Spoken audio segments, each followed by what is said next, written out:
it didn't work the first time, so I'm trying to share it out so people know I'm live. Okay. Just one more time here. And share. Okay, everybody, I am live. So, how is everybody today? We've had quite the week with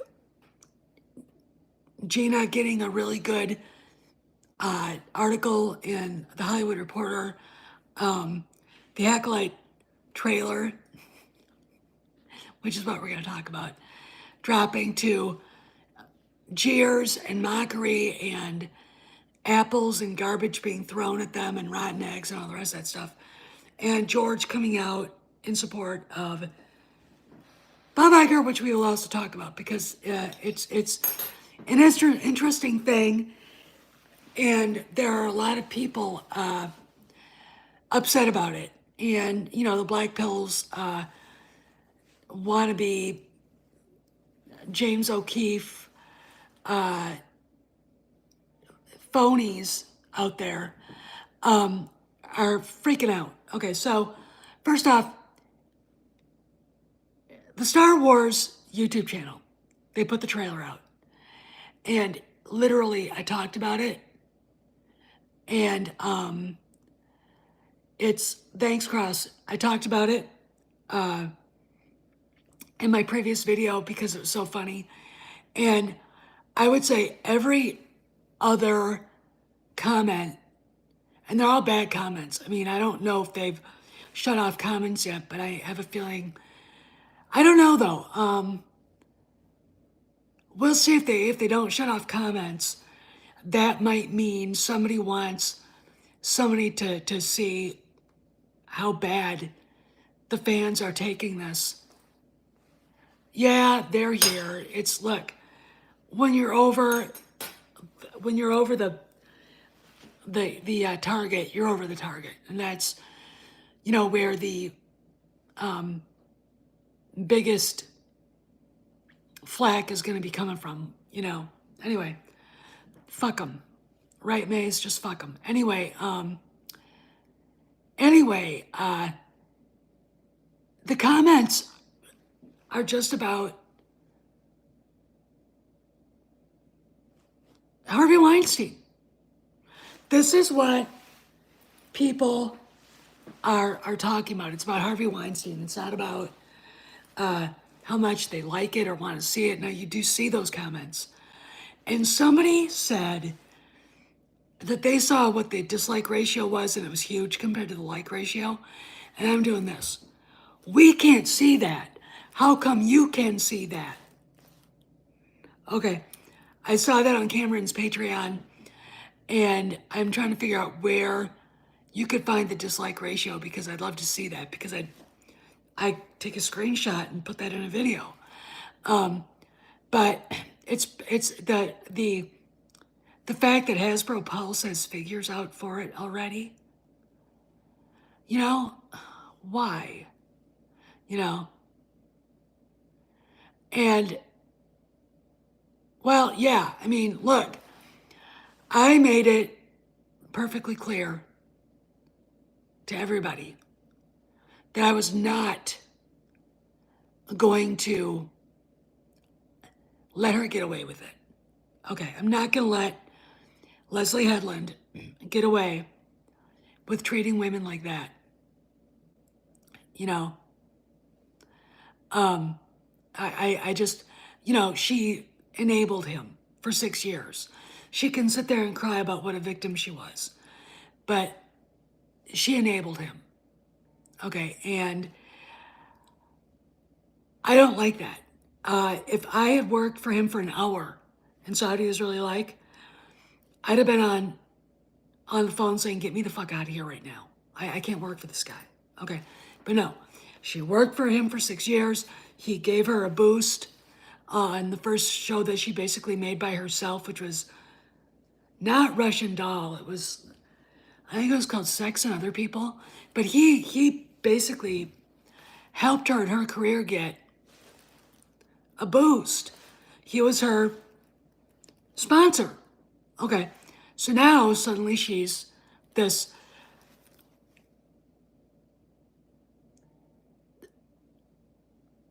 Oh, really?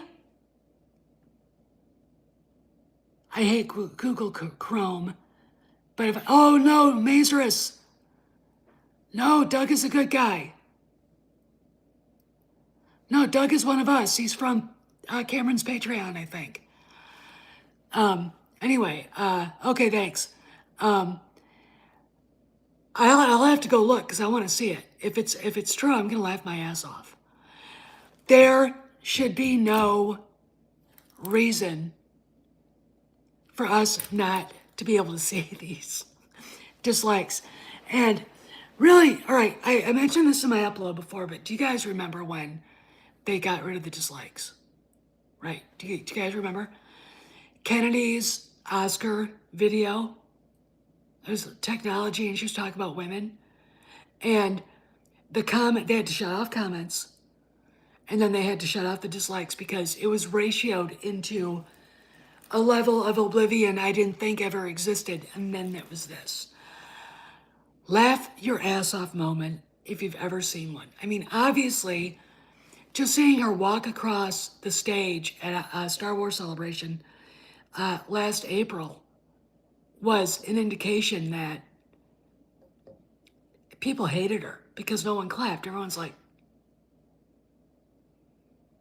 go away, bitch, go away. No, yeah, I'm gonna go and see if I can do that. And yes.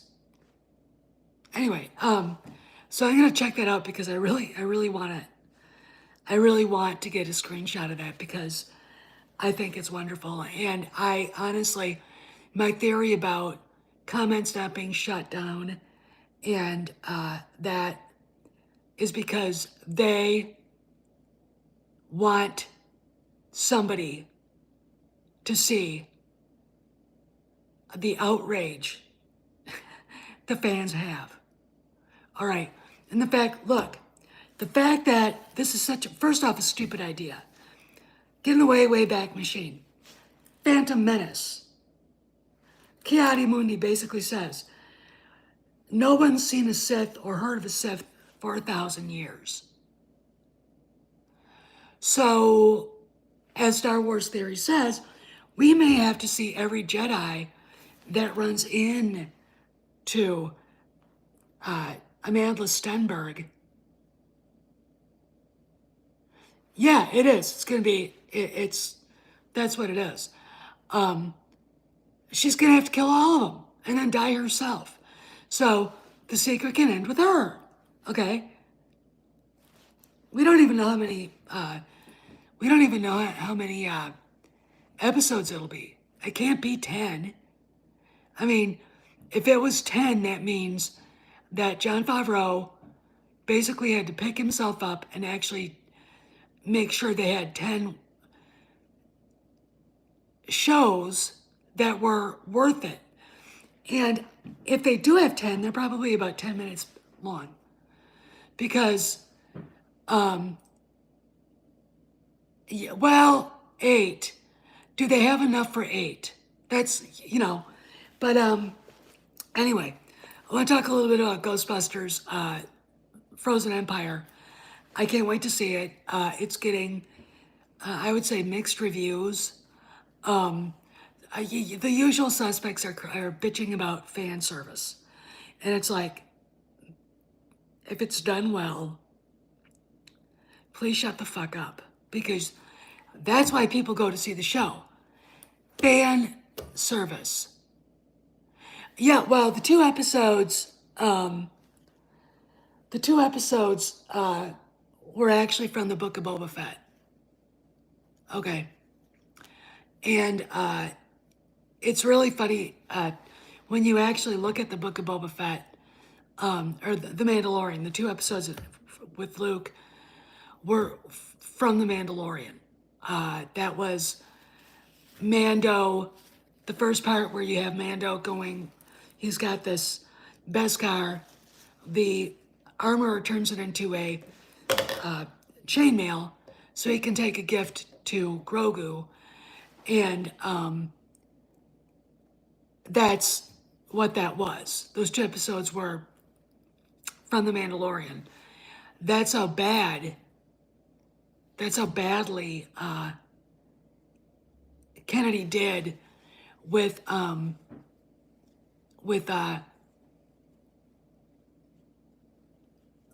her attempts at fucking with the Book of Boba Fett. They had to take the movie script, turn it into an 8-episode show, and it was so poorly executed. Robert Rodriguez should have walked off the set. He said, fuck this shit. But he didn't. Okay. So now he's not coming back to do any more for Star Wars. Okay. That's how badly he behaved. Okay.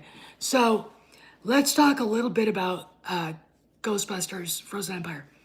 First off, the trailers are great. The trailer's great. We're going to get the old crew back. And it looks like it's going to be a mix of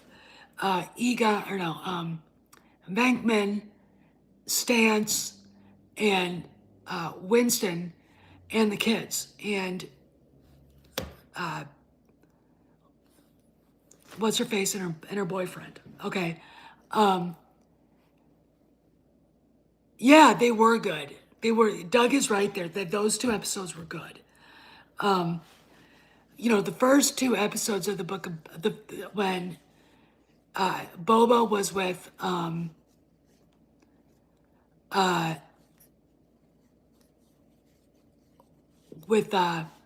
Boba being held prisoner by the Sand People, I didn't have a problem with it. I don't know what people had a problem with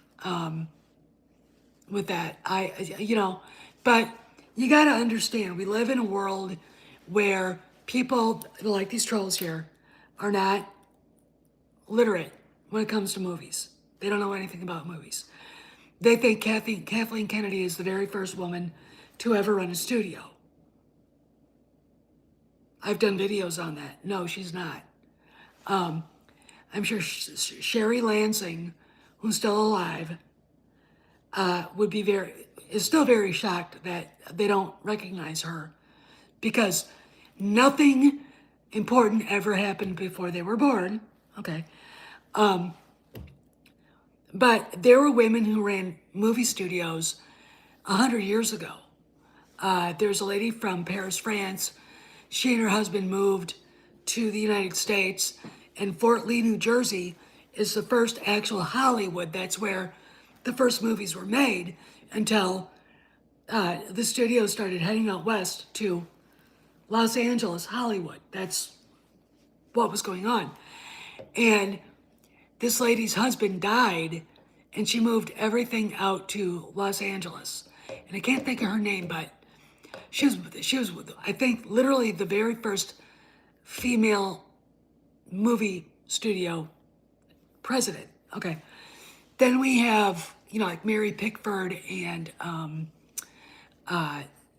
Lillian Gish being part of the Producers Guild and the Directors Guild and the Academy of Motion Picture Arts and all that. All right. We've got Lucille Ball, who, when she and Desi got divorced, she got control of Desilu.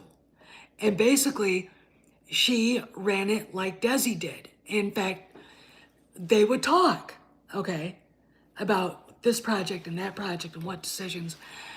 And she was the one that discovered Star Trek. She was the one that discovered Mission Impossible. And she was really, really important in that regards. Dawn Steele. You've got others. I mean, what is it? Sherry Redstone that is entertaining offers for Paramount. Okay, there you go. So when I hear people talk about Kathleen Kennedy, like, I'm sure Leslie Headland doesn't know who any of these women are, because the only one she's aware of is Kathleen Kennedy. And the narrative is their narrative, in their little mythology, that Kathy's the first ever of anything. No, she's not. Not even close. And the people that came, the women that came before her, excuse me, my nose, the women that came before her would have absolutely been apoplectic at Kennedy's lack of competence. Okay, so we've got that going on. Now let's go back to Frozen Empire. It looks pretty good, and I am looking forward to it. Good fan service makes the movie, I think. And, there you go. Okay, I honestly think that I'm gonna have a good time tomorrow night. Sad thing is though, is I'm gonna be very sad about missing my wine club. I feel like Fraser Crane when I say that, but I'll make it up. Somehow, I'll make it up. I don't know how, but, because that starts at 4, but the movie opens at 4:30, and I gotta be there at least 40 minutes ahead so I can get my seat. I want a seat right in the middle section, in the middle, about halfway up. That's the perfect spot. Anyway, so let's talk about George. George Lucas came out and basically threw his support behind Bob Iger. A lot of people are upset. Doomcock, emotionally went on a rampage. I've ceased being disappointed. This is now just par for the course. When you hear people say, this is so disappointing, it's like, you really don't know how businesses run their business and the financial stakes here. Let's talk about this. I don't think that Disney share price is real. They bought back over $3 billion of their own stock to artificially inflate the price to make people think that people were actually wanting to buy the stock. Okay. One of Nelson Peltz's ideas is they're underperforming, and he's right. They're underperforming. And the issue is when you talk about someone, George Lucas individually owns by himself as a single shareholder, owns the most of all the individual shareholders. That is not the hedge funds. That is not the investment banks. That is, George Lucas, own this many hundreds of millions of voting shares. Okay, so why would he come out and support Iger? First off, it's basically stability. Bob has been there for 30 years. Okay, he's been there for 30 years, and it's very interesting to me that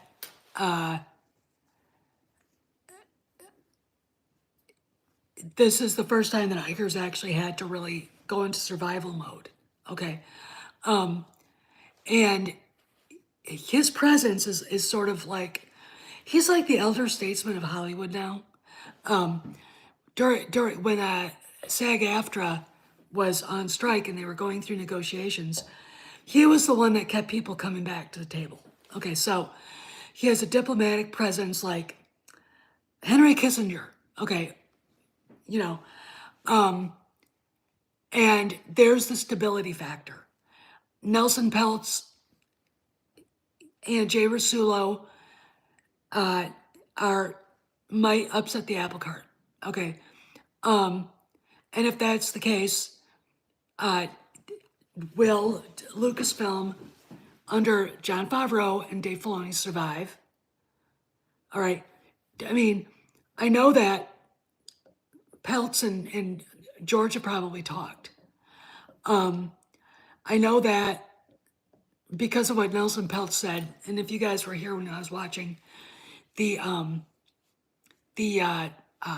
hall, that Peltz and Rasulo are very concerned about the content. I mean, fans asked specific questions about Lucasfilm. And while those two did not name Kathleen Kennedy out loud, the last 10 minutes were addressing the concerns we have as fans over what the fuck that bitch has done to the studio. Okay. And I felt pretty good about what they said. And I would think that George would too. Now, I am going to say this. Was George unconvinced that they would allow him to consult with whoever's the head of Lucasfilm? Were they convincing to him personally? I don't know. He knows Bob Iger. It looks to me like an olive branch was extended. George accepted the apology.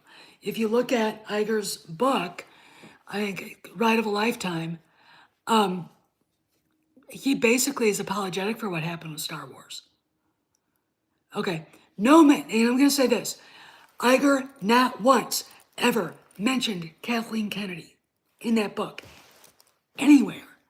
Okay. And it's very interesting to me that, because it's very telling about where Iger kind of saw her in the scheme of things, which was nowhere to be seen. Okay, nowhere at all. So I look at this and go, it's about stability. It's about protecting John and Dave, which, for all we know, Jay Rasulo could be one of those guys that are pissed off at Dave Filoni for daring in his own imagination, going against George and stabbing him in the back. Something some big YouTuber, Doomcock, made up. Okay. I think that was all of it. And yet, what else is going on? Now, we know that Kathleen Kennedy apparently has in her contract a no fire, you can't fire her for cause clause. So she could bankrupt all of Disney and she'd still have a job. Okay. The only thing that they have on her contract that they could get her for to fire her is a morals clause. Now, you look at the Acolyte and you look at the shady funding. We don't know who did this or what. We don't know how they got it done. Everything, when you go back and watch Star Wars Celebration from last year, and you see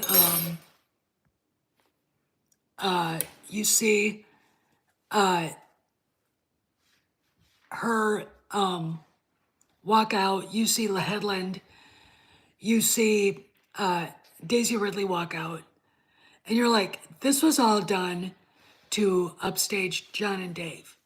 This is supposed to be their time to shine and to say goodbye to Kathy. Okay. And she said, fuck you on that.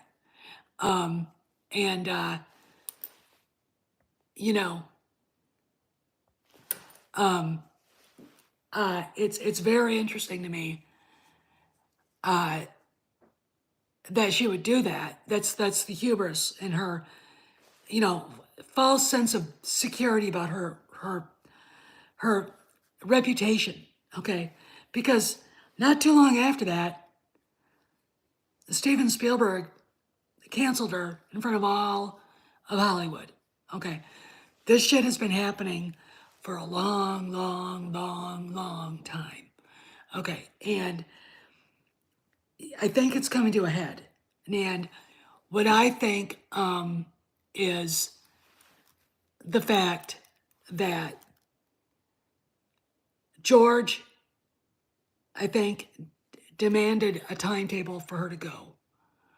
We do know Sparrow did tell Kamran that it appears that Kennedy did grovel at the feet of Bob Iger and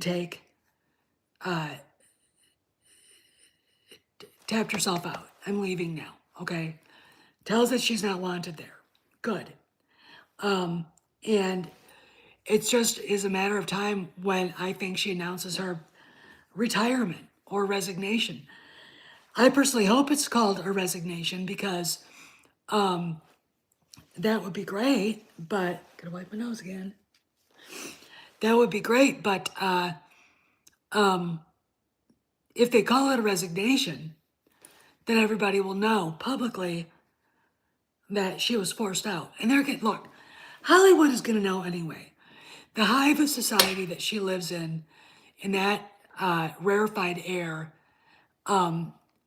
You know, if you've ever seen the TV show Feud, the Capote versus the Swans, it's like rubbernecking in a car accident because they are more white trash than some poor West Virginia Appalachian dirt farmer ever could imagine himself being. And that's high society in New York. Los Angeles, it's the same thing, only worse because I think they're devil worshippers. A lot of them are. It's just fucking weird as shit some of these people get into. And, you know, if Spielberg made it known publicly, and a lot of people are like, well, who's the most powerful person in Hollywood? And, you know, they go to studio heads, they go to executives. I mean, that's what Matt Bellany and a friend of his were debating on one of their podcasts. I look at it as being who can walk into a room and own it. Okay, let's go back to Spielberg showing up at the Dial of Destiny premiere. The way the sea parted and Moses walked through it. That's what that was. Okay. He is the most well-known director in Hollywood. He's one of the greatest directors of all time. And he can get anything made he wants.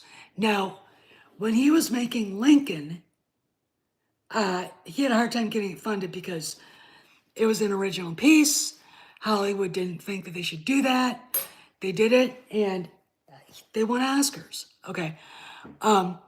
So Spielberg, I think, in that light, is the most powerful person in Hollywood. All right. He could cancel Oprah Winfrey if he wanted to. He won't, but he could. He walked out to the stage with George and Harrison Ford and Kennedy and her husband and absolutely humiliated them both, Frank and Kathy, without doing anything at all. All he had to do was omit that they were even standing there. Omit it. Don't mention them. Just went, there you go. Okay. Didn't mention James Mangold, but I don't think Mangold expected to be mentioned. Okay. Which is good boy. You know your spot. Good boy. So I think Steven Spielberg is probably in this instance the most powerful man in Hollywood. And that's why God, Cross, you're always so much faster than I am with this. That's why I think that was the beginning, is he told the social hive they live in, Kennedy and her husband are over, okay? Because it wouldn't do what I asked them to with this. They wouldn't listen to anybody, and then they ended up spending more money having to reshoot a lot of it because what they gave us sucked. Okay, now, he said, oh, I think it's great when he first saw it, right? You think, he said that publicly. Look at George's letter to the shareholders. All right, he's not gonna tell anybody what they talked about. He's not gonna tell anybody about the quid pro quo with Iger. Why should he? Okay, look, this is what makes corporate politics, in my opinion, a lot more fun. And Hollywood politics like this, a lot more fun than politics, okay? Because you're watching a lot of people that you suddenly realize have hated each other probably their whole lives, either having to band together to get rid of one person or everybody banding together to get rid of somebody they hate, Okay, politics in Hollywood it's corporate politics, but it's social hive politics. It's a really mixed, strange mixture of everything. Okay, and my take is quid pro quos were happening. A lot of it was probably Kathy Kennedy, and a lot of it was John and Dave will be protected no matter what. And there you go. Okay, there you go. So that's what I think it is. I mean, I haven't looked at Disney's shares today, but when I look at that number, they were up to like 116. They should be up to over $200 a share. They should be up higher than Tesla. And Tesla goes up and down a lot. Whatever. But yeah, so you're kind of looking at this going, why are people so upset? Because they don't understand what's going on. It's the same thing with the hysterics around politics in general. Some goofy ass Obama appointee basically said illegals can buy guns in the United States. Well, first off, no, they can't. That's against the law. Second of all, the Supreme Court will come in and say, no, they can't, and wipe that decision out. I fully expect a lot of the crap that the DAs are doing right now to a certain political candidate to be appealed and overturned, because it's basically unbelievably petty bullshit. And I find it really interesting how much it's based on race for these DAs, like Letitia James. But there you go. Okay, this is politics I don't like. All right, I like the Hollywood stuff because it's funny. To me, it's funny as hell. Because, hey Andrew, how you doing? Because literally, you can just sit back and eat popcorn, and whoever has actually the good guy, the white hats, the John Favreau's, the Dave Filoni's, the George Lucas's, if you see who comes out in favor of them, it's probably going to be George Lucas. It's probably going to be Bob Iger, because those two are their patrons. Okay. Where is Nelson Peltz on this? I don't know, because he's never spoken directly about any of the personalities at Lucasfilm. Okay, he's never spoken directly about it, and it's like, you know, I'm sort of like, if Iger loses this, and now I'm gonna revise my prediction. 70% Peltz gets in. He did have a proxy, a company that investigates or does proxy stuff, ISS, come in favor of. Oh, cool! You bought a rifle? Nice. What kind?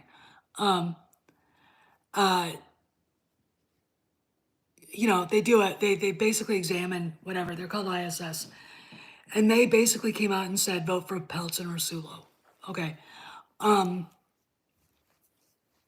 Now I'm also going to say this. I do think that Blackwell's and their three candidates are in there to create a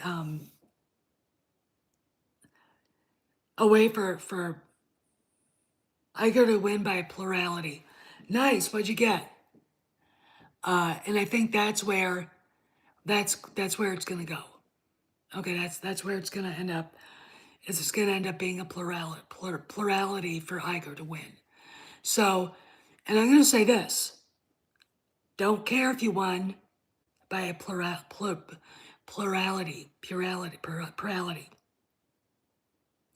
if you win that way, okay, cool. If you win that way, you didn't get a consensus. You do not have the political cachet you think you have. Okay. Just like Bill Clinton winning that way twice, once against Bush, and you've got Ross Perot coming in and siphoning votes away from Bush. Clinton wins, but he doesn't win a majority. All right. Same thing with Dole. Ross Perot goes in, people vote for Dole, Clinton wins by a plurality. Okay. That's not consensus. That's not, you have a mandate. Okay. And, a lot, and what I think is, I look at Bobby Kennedy Jr. and seeing that he's drawing a lot of votes away from Biden. I think the same thing is going to happen. And we're going to get Trump. We're not going to get a plurality. He's going to win by a plurality. And I think the left will probably take advantage of that or try to. But that would also have them failing to see that they got beat. Okay. They got beat by basically two people that are very similar in a lot of their respective policies. Bobby's a little bit different with the energy issues and stuff too, but when you look at his stances and you look at Trump, they're kind of a quasi mixture of the same thing. So yeah, I think that it's going to be very interesting going forward. I think Bobby Kennedy, if he was the Democrat candidate, I think he would be very formidable. I don't think they could beat him. All right. And I don't, because a lot of people would see him as a very reasonable alternative, and he's not Joe Biden. Okay. Be that as may, this is what's going on. So that's what I think Blackwell's slate of board candidates is nothing more than to draw votes away from Peltz and Rasulo so Iger can win. I mean, it's a great strategy. Okay. It works. But then Iger's going to have to deliver. Okay.